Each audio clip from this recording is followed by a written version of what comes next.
amatorii de sport cu parapanta. Ei au ridicat și o troiță care să-i ocrotească de rele. În zilele cu vânt bun vin aici parapantiștii care își dau drumul într-un zbor planat deasupra văii Orotavei, iar cei mai norocoși dintre ei ajung chiar să facă o baie în ocean.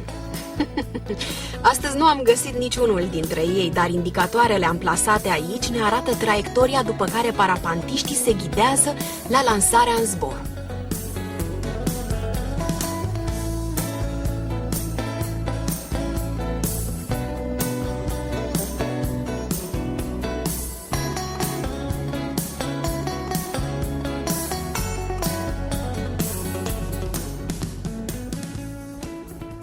Salut! Astăzi vom face o vizită la Bananera El Guanche, ceea ce înseamnă o fermă de bananieri tipică băștinașilor care au trăit aici în insulele Canare. El Guanche înseamnă băștinașii. Această fermă, grădină tropicală, este situată în nordul insulelor Tenerife, la circa 2 km de orașul Puerto de la Cruz. Vom vedea și plante care pentru noi românii sunt plante exotice, de exemplu streliția, care este aici la ea acasă.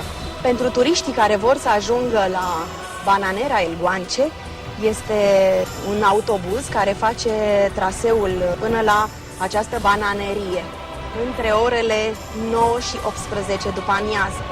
Pe aceste locuri, încă din anul 1776, s-a creat prima grădină botanică din Valea la Orotava. Așa cum ne stă bine, două familii de români vom vizita împreună această fermă de banane. Haideți să pornim!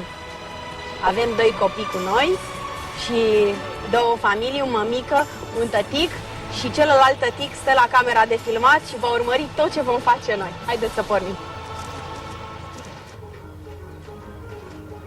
Aici organizatorii, chiar de la începutul fermei, ne-au amenajat un loc în care pe un ecran vom vedea un film foarte scurt, dar complet despre îngrijirea bananelor.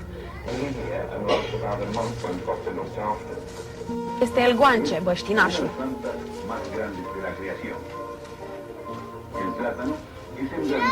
Platano este specia de banane care este tipică din insulele Canare. Este ceva mai mică decât banana cu care suntem noi obișnuiți.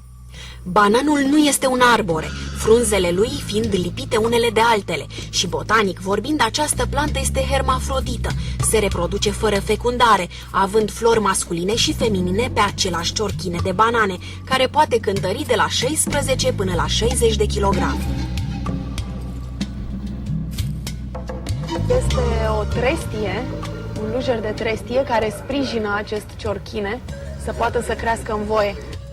La plantare, bananierul este un bulb larg ca o ceapă mare care va da prima plantă, tatăl. Acesta va crește și după un an, când va ajunge la maturitate, va avea prima floare. Ea va fi tăiată pentru ca ciorchinele să aibă putere să coacă bananele. Lângă planta principală apare succesiv câte o altă plantă care, conform ciclului biologic, va ajunge la rândul ei să producă fructe și tot așa mai departe. De la plantare și până la tăierea primei banane vor trece între 16 și 19 luni. Streliția este o plantă decorativă foarte apreciată, deși exotic, aici este o floare obișnuită. Are două rânduri de flori, una care este singură în mod natural și cea de-a doua care trebuie ajutată să spargă această crustă și să poată ieși la suprafață.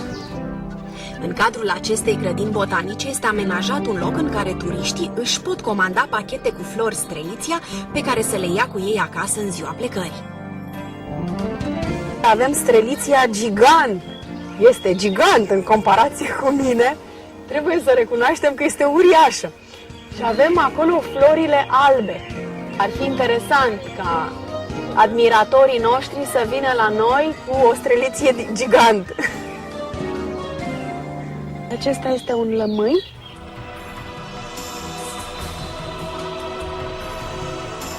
Acesta este arborele de cafea cu mici boabe roșii încă necoapte.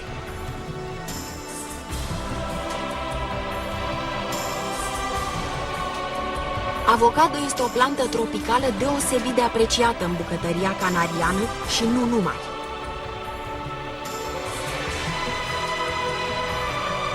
Aceasta este trestia de zahăr.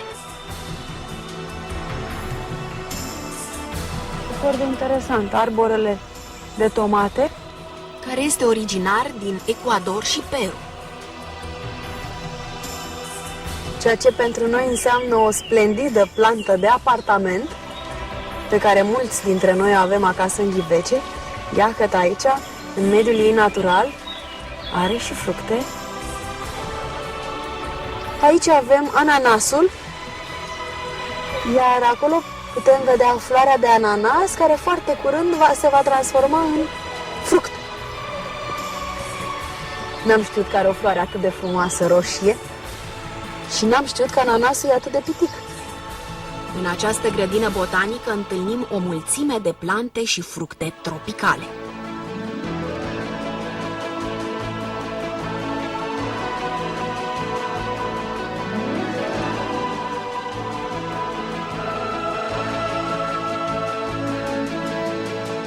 Bineînțeles că nu suntem primii români care au ajuns în Tenerife. Avem aici o mostră de alți vizitatori, Ana și Costel.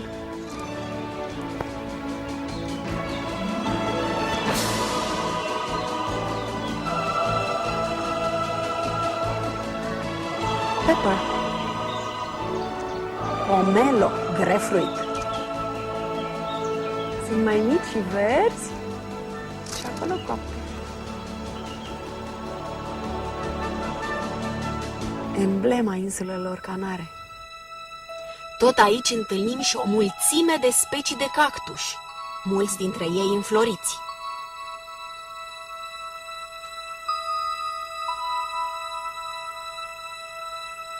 Wow! Cleistocactus! Ia uitați-l ce puf are pe el! Și mici flori roșii! Ia uite! Ah! Dar el înțeapă! Pare pufos, dar înțeapă!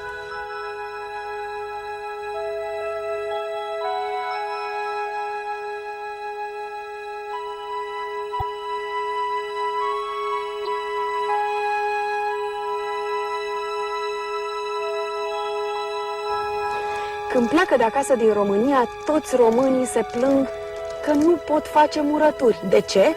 Pentru că nu se găsește mărar. Dar o să vă surprindă, în această grădină botanică găsim și mărar.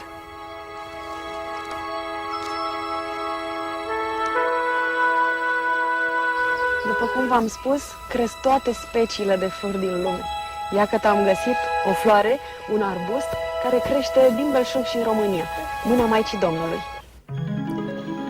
Avem surpriza să ne întâlnim și cu o șopârlă. Noi ne speriem de ea și ea de noi.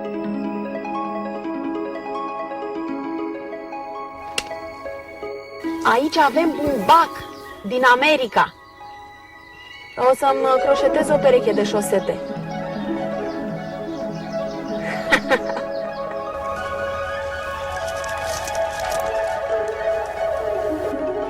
La ieșire ne întâmpină la bar doamne drăguțe care ne servesc cu fructe confiate și cu lichioruri sau tot felul de cocktail.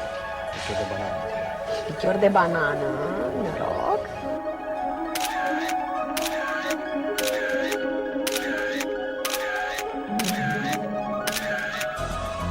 La Laguna, cu 111.000 de locuitori, este al treilea oraș important al arhipelagului. În ultimii ani s-a vorbit de o posibilă fuziune cu capitala insulei, Santa Cruz de Tenerife, cu care, geografic vorbind, este înlănțuit prin intermediul unui cartier. În La Laguna se află o frumoasă biserică, Iglesia de la Concepción. În 1792, Camera de Castilla face public decretul regal prin care Carlos al IV-lea ordonă crearea unei universități literare în La Laguna. Astfel, aici există un renumit campus universitar unde, la apusul soarelui, am ajuns și noi și am văzut câțiva studenți la drept ieșind de la cursuri.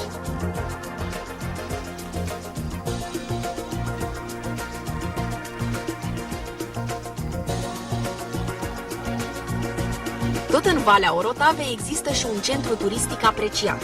Aici, într-un elegant hotel construit